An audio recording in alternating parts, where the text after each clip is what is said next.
Bonjour, je voulais vous parler aujourd'hui d'un outil que j'utilise régulièrement, qui m'a beaucoup apporté dans ma vie. Et c'est un outil, on me pose beaucoup de questions sur cet outil, comment l'utiliser. euh, les gens s'interrogent beaucoup sur cet outil qui est le miroir. Voilà, vous en avez peut-être entendu parler du miroir. Lise Bourbeau en parle souvent dans ses livres et dans ses ateliers, bien sûr. Alors le miroir, c'est de voir chez soi ce qui, nos défauts et d'apprendre à nous accepter en fait, d'apprendre à nous aimer encore plus profondément, encore mieux, parce qu'on a souvent de la difficulté à s'aimer dans nos défauts et puis on a de la difficulté à reconnaître nos qualités, la plupart du temps, parce qu'on a toujours peur de passer pour quelqu'un d'orgueilleux. Donc c'est vrai que ça nous empêche de nous apprécier dans qui nous sommes vraiment. Alors le miroir, c'est un outil qui n'est pas toujours facile à accueillir, à accepter, parce qu'on se dit que finalement on va moins s'aimer en découvrant tous les aspects de nous qui nous dérangent chez l'autre. Alors comment on utilise le miroir? Le miroir, on l'utilise quand chez quelqu'un d'autre, quand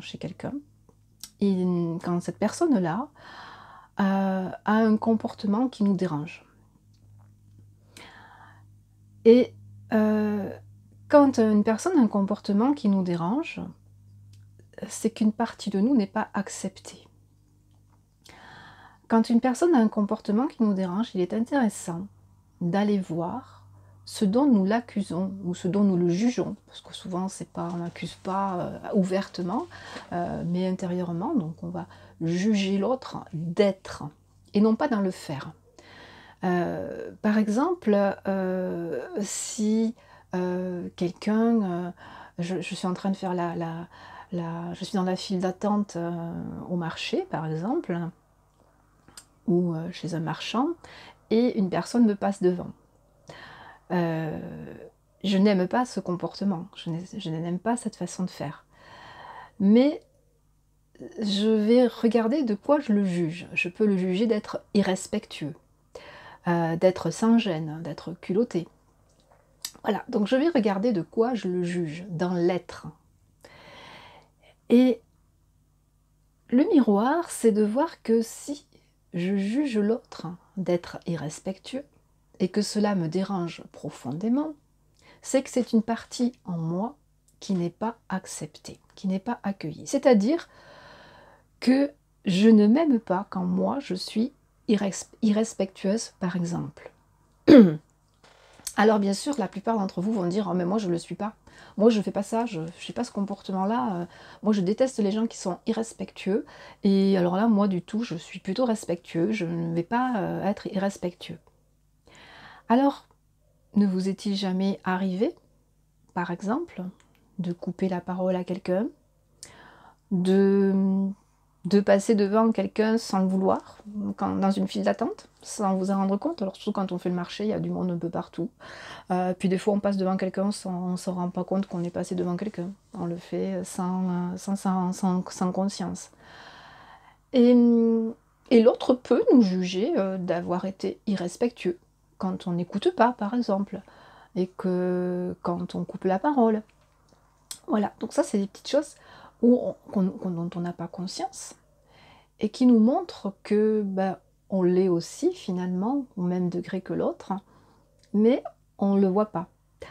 Donc ce qui est intéressant, c'est de demander aux autres, à notre entourage, est-ce qu'il y a des moments où ils nous voient irrespectueux, d'être irrespectueux par exemple. C'est un exemple irrespectueux. Alors cet outil, bien sûr, quand on a découvert, oui, il y a une partie de moi qui peut être irrespectueuse, et si je ne le suis pas avec les autres, c'est que je l'accepte tellement pas que je me refuse de l'être. Donc on voit bien qu'on n'est pas dans l'acceptation.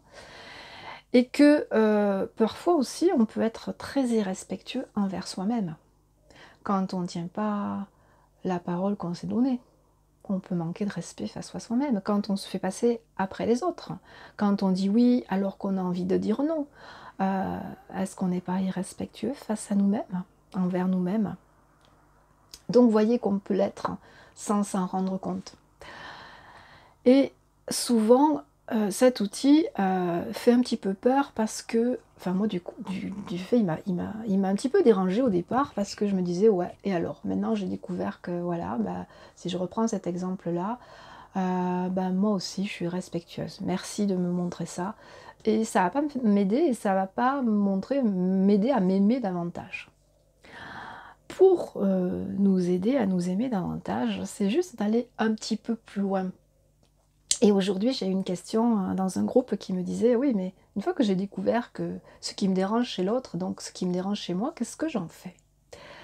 Eh bien, qu'est-ce que j'en fais? C'est de s'observer quand vous êtes, je continue sur mon exemple, irrespectueux envers quelqu'un et d'aller voir quelle est la peur ou la bonne intention qu'il y a derrière. C'est-à-dire, par exemple, je reprends toujours mon exemple de passer devant quelqu'un. Imaginez que vous êtes à la poste, en train d'attendre, et que bah, vous passez devant quelqu'un, pas forcément sans le vouloir vraiment, mais parce que là, vous voyez l'heure qui tourne, et que vous vous dites que vous allez arriver en retard à votre travail, et que vous allez peut-être vous faire renvoyer parce que ben voilà, c'est pas accepté là où vous travaillez d'avoir une demi-heure de retard. Ou bien que vous allez être en retard pour aller chercher vos enfants à l'école, etc., etc. Et cetera. Et donc là, vous voyez que vous êtes passé devant quelqu'un par peur d'arriver en retard, par peur d'être sermonné, par peur d'être renvoyé.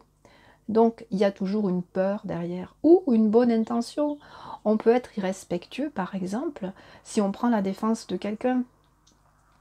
On peut prendre la défense de quelqu'un, alors et être irrespectueux face à la personne qui a attaqué cette personne-là, c'est pas la bonne façon de faire, j'en conviens, mais c'est juste d'observer que quand je suis irrespectueux, à ce moment-là, il y avait une bonne intention qui était de défendre l'autre. Donc, quand on arrive à voir, en observant les situations où on est irrespectueux, euh, c'est un exemple, hein, on peut en prendre d'autres, ça peut être des situations où on est impatient, des situations où on est désordonné, voilà, d'autres situations. Quand on prend conscience de nos peurs ou de la bonne intention derrière, des situations où on est menteur, ça revient souvent. Ah, je déteste quand il me ment. J'ai entendu ça souvent dans mes consultations. Je déteste quand il dit les choses et que je sens que c'est pas vrai, je perçois que c'est pas vrai. Et de quoi tu le juges? D'être menteur. Ok, et toi, est-ce que de temps en temps tu es menteur ou menteuse? Ah non, moi jamais. Ah, moi jamais.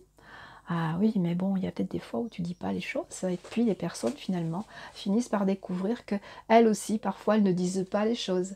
Elles évitent de le dire pour protéger l'autre, c'est une bonne intention par exemple. Ou se protéger soi, ou par peur de le perdre ou de la perdre. Enfin, il y a plein de circonstances finalement où on se rend compte que quand on est dans un être qui nous dérange chez l'autre et qu'on le vit nous aussi, on est en train de voir que derrière, il y a toujours des peurs ou une bonne intention. Et quand on arrive à voir nos peurs ou notre bonne intention, eh bien on peut très bien, on peut voir que chez l'autre aussi c'est pareil, et que l'autre aussi, quand il agit comme il agit, eh bien il a aussi ses peurs ou il a aussi une bonne intention derrière. Et du coup, ça nous permet de développer la compassion pour nous-mêmes, l'amour de nous-mêmes, et du coup, un peu plus de compassion pour les autres. Et plus on va s'accepter soi-même dans ce côté, dans ce défaut, entre guillemets, je fais comme ça, entre guillemets, parce que on a tous les défauts de nos qualités, les qualités de nos défauts. Euh, Quand on arrive à s'accepter dans ce défaut-là, eh bien, on va pouvoir accepter l'autre aussi dans ce défaut. Et du coup, bah, il ne va plus nous déranger. Et on le verra même peut-être même plus. On verra même plus que l'autre, il est comme il est. Ou bien quand on le verra, parce qu'il est respectueux, c'est quand même quelque chose qui vient nous toucher profondément, on verra peut-être qu'il a peur de quelque chose. Ou qu'il a une bonne intention derrière. Donc ça va être différent. Et, et, et tout ça, toutes ces peurs, sont liées à nos blessures, bien sûr. à nos blessures de l'enfance. Ça vient toucher des choses, ça vient éveiller des croyances, c'est notre ego là qui est là encore. Et c'est ces croyances-là qui, la croyance que si j'arrive en retard, bah, je vais me faire renvoyer ou je vais me faire sermonner, la croyance que si j'arrive en retard à l'école pour récupérer mon enfant, bah, il va être, mon enfant va être peut-être inquiet. Voilà, tout ça, ça vient de ce qu'on nous a inculqué, de toutes les croyances qu'on a achetées. Qu'est-ce qui est une bonne maman, un bon papa, qu'est-ce qui est un travailleur exemplaire. Tout ce qu'on nous a inculqué qui fait qu'on nous agissons et que nous ne nous aimons pas dans ce que nous sommes parfois, dans nos défauts parfois. Et plus on va s'aimer, s'accueillir dans ces défauts-là, et plus on va pouvoir voir chez les autres que bah, ils sont comme nous, ils sont des humains avec leurs blessures, et que bah, ils agissent aussi de la même façon, en fonction de leurs blessures, en fonction de leurs croyances, en fonction de leur ego, en fonction de leur peur, et parfois avec une bonne intention derrière. Donc ça peut nous permettre d'avoir plus de compassion, et c'est un outil qui est merveilleux. Cet outil, souvent, on a tendance à le retourner et à dire à l'autre: ah ah oui, mais tu vois, si tu n'aimes pas ça chez moi, c'est parce que tu t'acceptes pas. On dit que c'est, on retourne le miroir. Alors non, jamais, jamais retourner le miroir. C'est vraiment, cet outil, il est utile pour nous-mêmes, pour mieux nous connaître, pour mieux nous aimer, pour plus on va s'aimer et plus on va être bien avec qui nous sommes, et puis on va, du coup ça va retentir sur l'environnement, alors qu'on veut souvent changer l'extérieur pour nous être bien. Mais ça marche pas. Ça marche pas parce que ça fait depuis la nuit des temps qu'on essaie, et puis ça fonctionne pas, on voit bien que ça fonctionne pas. Et le miroir, bah pourquoi ce nom, le miroir? Parce que c'est vraiment ça en fait. C'est comme si j'avais une tache sur le nez et que je regardais dans un miroir et je veux changer l'extérieur, je veux changer l'autre et je veux absolument effacer cette tache qui est là sur le nez, sur le miroir. Et j'ai beau frotter ce miroir, bah, la tache ne va pas s'effacer. Il faut vraiment que je me tourne vers moi et que je prenne conscience de cette tache-là pour pouvoir la changer. Et ça, c'est un outil qui est extraordinaire. Alors, bien sûr, parfois, dans retourner le miroir, il y a aussi euh, quelque chose que j'avais envie de partager, c'est que souvent, quand l'autre vient nous critiquer, il nous dit: «Ah, mais toi, tu es complètement, tu es vraiment impatient». Quand ça vient nous toucher vraiment dans notre être, parce que quand on nous dit: tu es, on parle de notre être. Quand ça vient vraiment nous toucher dans notre être, c'est de voir que c'est pas encore accepté et presque de remercier l'autre, dire: «OK, tu es en train de me montrer là que quand je suis impatient, quand je suis irrespectueux, quand je suis, désordonné, je ne m'accepte pas là-dedans». Donc c'est très intéressant finalement de voir ça, quand ça vient nous toucher vraiment. Si ça ne nous touche pas, c'est que c'est intégré, et si l'autre nous le dit, bah, c'est juste qu'il est en train de parler de lui. Il est en train de parler de lui. Quand on était petit, on dit c'est celui qui dit qui est. Bah, c'est un petit peu ça en fait. Et c'est vraiment se dire que l'autre est en train de nous parler de lui, de nous parler de ce qu'il n'accepte pas en lui. Mais on ne va pas le lui dire, parce que si on le lui dit, on retourne le miroir. Et ça fait mal. Donc c'est pas le but en fait. Le but c'est juste nous de prendre conscience que ok, lui aussi il s'accepte pas dans ce qu'il est là. Voilà. Mais là c'est quand ça ne vient pas nous toucher profondément. Ok, on entend. On peut même lui répondre: oui, oui, c'est vrai, je suis désordonnée, oui, oui, c'est vrai, je suis vraiment impatient. Parce que quand c'est accepté en nous, quand c'est bien placé, on en rit. Moi je l'ai vécu, ça m'est déjà arrivé. Pendant longtemps, il y avait un aspect de moi que je n'aimais pas du tout. Et puis alors c'était rigolo parce que tout le monde à cette même période venait me le dire, dans des situations différentes. Et donc j'ai fait ce miroir, j'ai utilisé cet outil et j'ai vu ma bonne intention derrière. Et un jour j'ai une amie qui me dit, qui me le redit et qui me dit: «Oh là là, mais qu'est-ce que tu es?» Et je lui dis: «Bah oui, je suis comme ça, oui, oui, c'est vrai», et j'en ai ri, et on en a ri toutes les deux. Et quand on arrive à s'accepter, à en rire, bah c'est gagné, c'est placé. Et du coup, on voit même plus quand ça nous dérange chez l'autre, parce que ça nous dérange plus, on l'a accepté chez nous. Quand l'autre nous fait une critique et que ça vient nous toucher, donc c'est déjà de regarder qu'il y a une partie de nous qui n'est pas acceptée. Et puis, c'est aussi de dire à l'autre, qu'est-ce que je fais qui fait que tu dis que je suis impatient, par exemple. C'est de ramener l'être dans le faire. Pourquoi? Parce que on revient dans du factuel, dans du comportement et non plus dans l'être. C'est très blessant quand on dit à quelqu'un mais tu es nul. Mais qu'est-ce que tu es nul mon fils, ou qu'est-ce que tu es nul ma fille, ou qu'est-ce que tu es nul. Et qu'est-ce que je fais qui te fait dire que je suis nulle?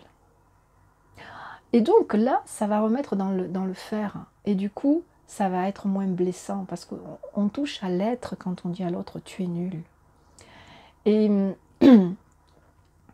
et quand on revient dans le faire, ça permet déjà d'être moins souffrant et puis de pouvoir réajuster parce que oui, peut-être qu'on peut s'améliorer, ça permet de toujours s'améliorer.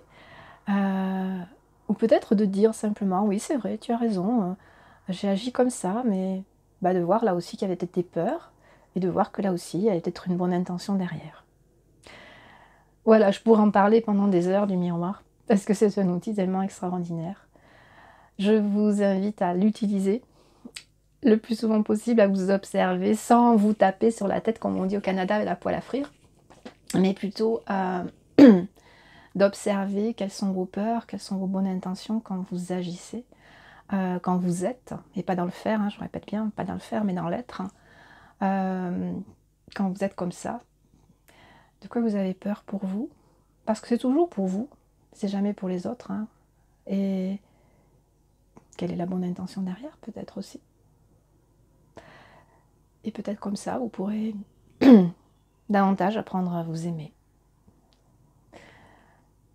Belle journée à vous.